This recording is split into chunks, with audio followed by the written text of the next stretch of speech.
quá vui vẻ nói vẫn như một lỡ tình người em đâu đi về lời xa.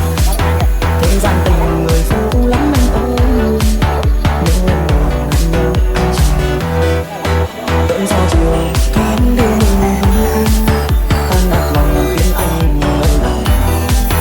Tháng năm dài người ta sống bên anh, thôi chấp nhận em đến anh là sai.